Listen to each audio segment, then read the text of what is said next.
नमस्कार, जय भीम। मैं पुलगेश चलवादी, बहुजन समाज पार्टी महाराष्ट्र स्टेट का जनरल सेक्रेटरी हूँ। सर, बात करें ईवीएम, आप कर रहे ईवीएम की बात कर रहा हूँ मैं, तो क्या क्या लगता है आपको घोटाला हुआ ईवीएम से? ईवीएम के साथ हारे हो या किस सरकार को करिए? यहाँ पे मैं सभी मेरे उपस्थित पत्रकार भाइयों बहनों से मैं कहना चाहूँगा, ईवीएम हटाओ, भारत देश बचाओ। ईवीएम हटाओ, भारतीय संविधान बचाओ। ये मेरा नारा है। इसलिए नारा है, जब से अपने देश में ईवीएम मशीन आई है, तब से अपने भारत में एक अच्छा पॉलिटिकल लीडर चुन के नहीं आ रहे। ये मशीन जिसको चाहिए उसको चुनकर लाता है। और आप लोग जानते हैं, बहुजन समाज पार्टी का पहले से नारा है कि कांग्रेस सापनाथ है तो बीजेपी ये नागनाथ है। ये दोनों एक ही पार्टी है। ये दोनों का जो बाप है ये एक ही है। ये सिर्फ दिखाने के लिए ये दो पार्टी है। आपको यहाँ पे कहने में मुझे कहना चाहिए कि इस देश में 1984 में 14 अप्रैल को मान्यवर कांशीराम साहब ने जब पार्टी का निर्माण किया, बहुजन समाज पार्टी का, ये निर्माण इसीलिए किया, भारत देश में जो 15% लोग 85% लोगों के ऊपर रूल करते हैं और 85% लोगों के ऊपर जुल्म करते हैं, इसलिए पार्टी बनाई गई थी। ये पार्टी का मुख्य उद्देश्य था एससी, एसटी, माइनॉरिटी, ओबीसी, ये सभी को हुकुम में लाने के लिए ये पार्टी बनाई गई थी। आप लोग देखे होंगे कि मान्यवर साहब ने उत्तर प्रदेश देश का सबसे बड़ा जो राज्य, यहाँ पे 4 बार बहन कुमारी मायावती जी को यहाँ के सीएम बनाए और उनके कार्यकाल में जो काम हुआ उत्तर प्रदेश में, ऐसे कभी कोई भारत देश में काम हुआ नहीं है। इसलिए ये जो कांग्रेस बीजेपी डर कर इस देश में ईवीएम लाए, क्योंकि आने वाले दिनों में इस प्रकार से रहेगा तो पूरे देश में बहन कुमारी मायावती जी राज करेगी और हमारा क्या होगा, इसलिए ईवीएम लाया। आप देखो 2007 के बाद भारत देश में जो पार्टी बहुत ही 84 में फॉर्म हुई और जो जोर में बढ़ रही थी, वो पार्टी को खत्म करने का ये लोगों ने किया। तो मैं बोलता हूँ, इतना ही नहीं कि हर अच्छे जो संविधान के साथ चलने वाले, डेमोक्रेसी के साथ चलने वाले, जो बाबा साहब के, फुले जी के, शाहू महाराज के विचारों पे चलने वाले को ये लोग किसी न किसी तरीके से पॉलिटिकली उनको हैंडीकैप कर रहे हैं। और इसलिए मैं यह कहना चाहूंगा कि ये देश में जब ईवीएम बंद नहीं होता तो आने वाले दिनों में ये लोग बाबा साहब का संविधान भी नहीं रखेंगे और भारत देश में जो 85% जो एससी, एसटी, ओबीसी जो माइनॉरिटी है, इन लोगों के ऊपर बहुत बड़ा अत्याचार होगा। तो मैं यहाँ पे कहना चाहूँगा, ये जो बीजेपी है, कांग्रेस है, आप देखें कि राहुल जी गांधी ने इतना बड़ा भारत जोड़ो अभियान किया, उसमें कहीं भी उन्होंने ईवीएम हटाने के लिए न कहा, ईवीएम का नाम भी नहीं लिया। और आज आप देख रहे हैं कि भारत देश में इलेक्शन चल रहे, जो चुन के आने चाहिए वो चुन के नहीं आ रहे। आज मैं मेरे कॉन्स्टिट्यूंसी का बताऊंगा, मैं वडगांव शहरी से बीएसपी का कैंडिडेट था। मेरे यहाँ पे बहन कुमारी मायावती जी का रैली हुआ और वहां पे मैं देखा कि मुझे, जबकि पूरा मीडिया कह रहा था, पूरा एलआईडी कह रहा था, सब लोग कह रहे थे कि इस बार बहुजन समाज पार्टी का सीट वडगांव शहरी से लगने वाला है, पर जब मत की गिनती हुई, वहां पे चकराने वाले मत का गिनती हुई, 3762 मत मुझे मिले। मैं तो नगर सेवक रह चुका हूं और वहाँ पे मेरा जो काम है, मेरा एजुकेशनलिस्ट बोल के मुझे पुणे में जाना जाता है, क्योंकि मैं बहुत बड़ा सीबीएसई स्कूल चलाता हूँ और उसके साथ राजकीय रहे हो, सामाजिक हो, हर एक इसमें काम करता हूँ। वहाँ देखा गया तो वहाँ पे सिर्फ 3062 वोट्स मुझे मिले। और इतना ही नहीं, जाके हमने महाराष्ट्र में हर जगह जहाँ पे बहुजन समाज पार्टी के जो उम्मीदवार खड़ा किए थे, वहाँ पे देखा गया तो किसी को 500 वोटे, किसी को 200 वोटे, किसी को 1000 वोटे, किसी को 2000 वोटे। इस चीज से ये मालूम होता है कि पूरा ये इलेक्शन में मैनिपुलेशन किया गया है, कि मेरा जैसा कैंडिडेट को मिनिमम लाख वोट तो मिलना चाहिए था। जब लाख वोट मिलने वाले को 3762 वोट मिलता है, तो इसका क्या होता है कि ईवीएम होता है। और क्यों? मैं संविधान पे काम करने वाला बहुत, आज मैं अनेक सालों से भारतीय संविधान पे मैं काम करता हूँ, संविधान का प्रचार का काम करता हूँ, संविधान को लेके मैं लोगों में एक प्रोत्साहन और एक प्रभुत्व का काम करता हूँ। तो इसलिए ये लोगों ने आज ईवीएम को लाकर अच्छे जो लीडर है, और वो लीडर के साथ साथ मैं यह कहूंगा इनको महाराष्ट्र में बहुजन समाज पार्टी में नहीं लाना। क्यों?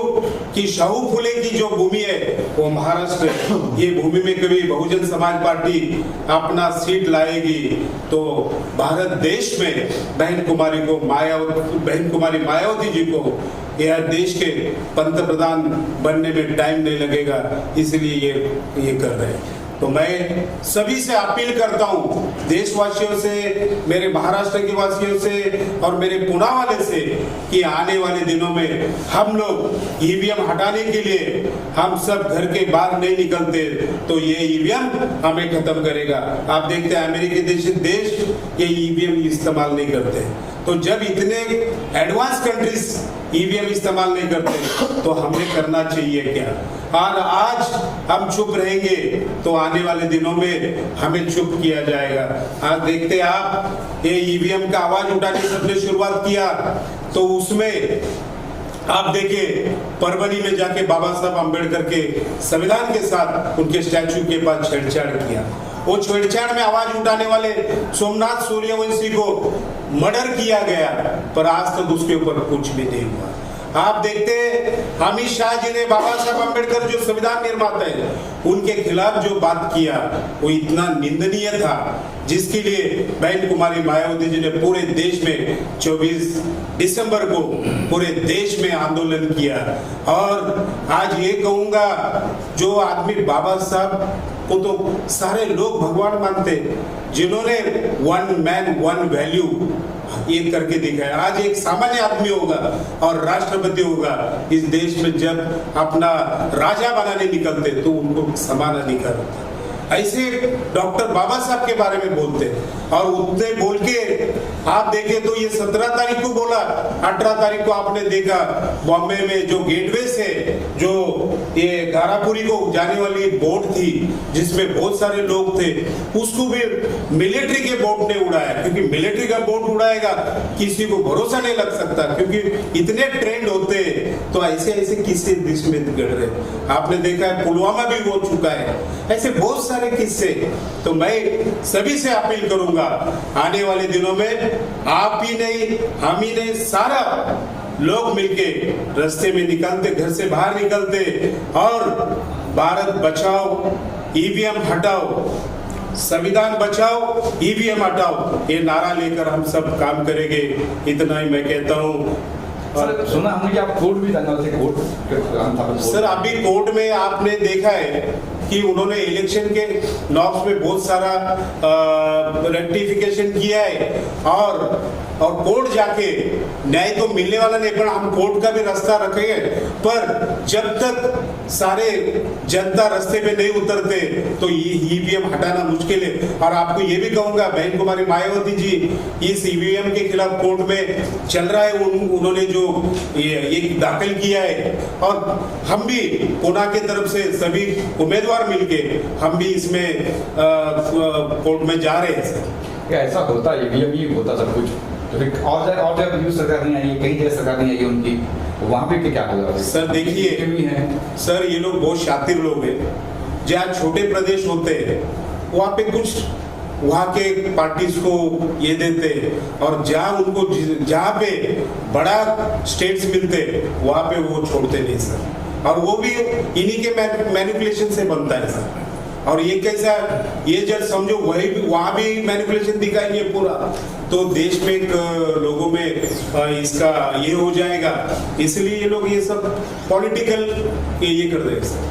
तब पुणे से मुंबई आए खास किस वजह से, यही कहने के लिए प्रेस को या कुछ और ही बातें हैं? सर मैं तो देखिए, मैं एक्चुअली बॉम्बे इसलिए आया, बॉम्बे ये देश की आर्थिक राजधानी है, और जो बॉम्बे में बोला जाता है वो पूरा देश ही में, पूरे वर्ल्ड में मालूम हो जाता है सर। आज पुणे कैसा है, एक पश्चिम महाराष्ट्र में आता है, तो बॉम्बे ये भारत की फाइनेंशियल कैपिटल है, यहाँ मैं आवाज उठाऊंगा तो सबके कानों दुख जाएगा, इसलिए मैं आज यहाँ पे आया। चुनाव आने वाले, बीएमसी के चुनाव आने वाले, क्या लगता है आपको कि फिर ईवीएम ही होगी या फिर आप कुछ कर रहे हैं, एक्शन ले रहे हैं? सर देखिए, हमारी मांग है इसके बाद जो भी इलेक्शन हुए तो जो कॉन्स्टिट्यूशन में लिखा गया है बैलेट के ऊपर, क्योंकि वोट जो हम देते, आप देखिए रक्तदान करते तो आपके आंखों के सामने होता, आप नेत्रदान करते आपके आंखों के सामने होता है, आप अन्नदान करते आपके आंखों के सामने होता है।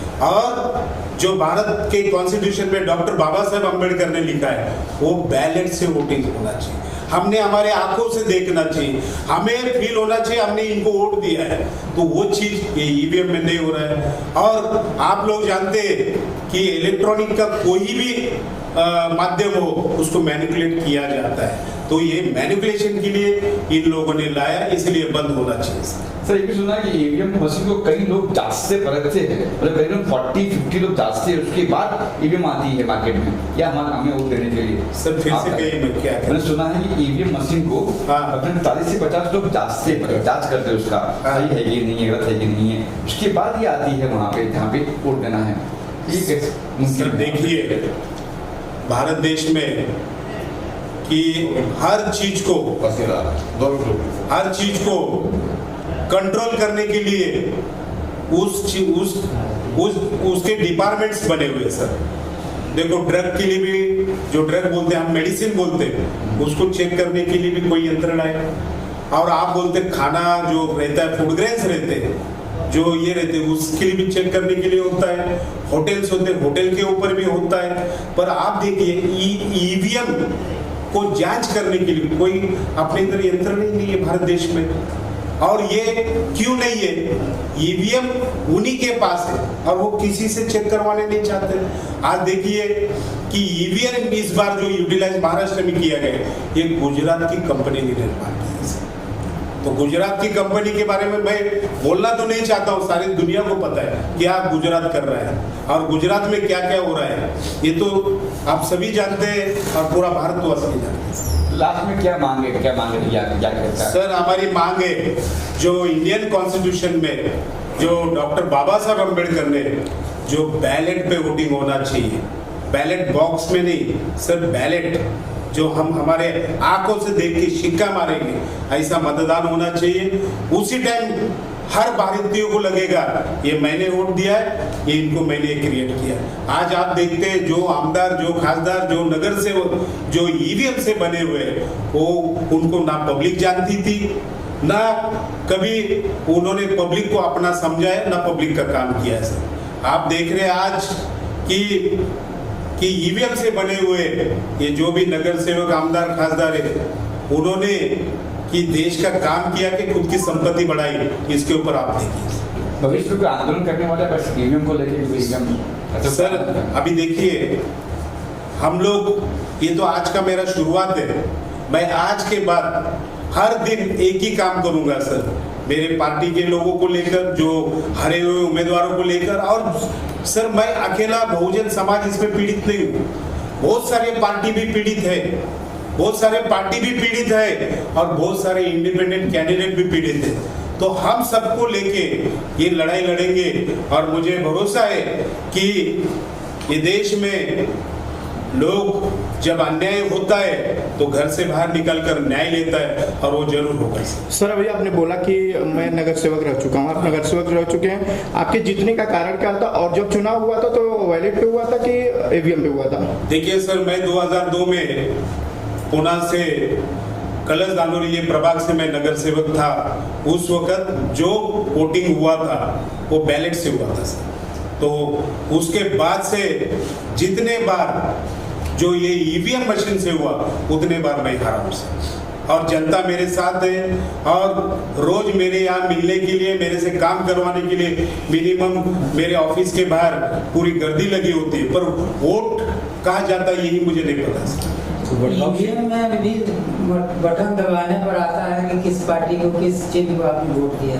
आप कैसे कहते हैं कि वो बैलेट पेपर सामने होता है, ये नहीं होता है? टेक्निकली आप कुछ प्रूफ कर सकते हैं कि? सर देखिए, आप जो कह रहे हैं वो इलेक्ट्रॉनिक मशीन पे दिखता है सर। आज आप घर में टीवी लगाओगे, टीवी लगाने के बाद जो पोस्टर आपको अभी दिखेगा टीवी लगाने के बाद, वो कुछ देर के बाद डिसअपीयर होता है सर, दूसरा आ जाता है। तो उसी प्रकार से सर ऐसा रहता था कश्मीर और झारखंड बीजेपी क्यों हाथ से जाने? सर मैं इसके पहले भी आपको कहा कि वो लोग पूरा ही मैनिपुलेशन नहीं करते सर, क्योंकि जो राज्य में ज्यादा सीट्स होते हैं तो वहीं पे वो लोग ये करते हैं, क्योंकि वो शातिर लोग हैं। आपको मैंने कहा लोकसभा चुनाव में जो प्रतिष्ठा की सीट थी, उत्तर प्रदेश की सीट है, बीजेपी ने जानबूझ के गंवा दिया गया। सर वो ये तो मैं कहूंगा जानबूझ के ही गंवाए उन्होंने सर, क्योंकि पब्लिक में अवेयरनेस नहीं आना चाहिए। पब्लिक को ये उनका जो चोरी है पकड़ा नहीं जाना चाहिए,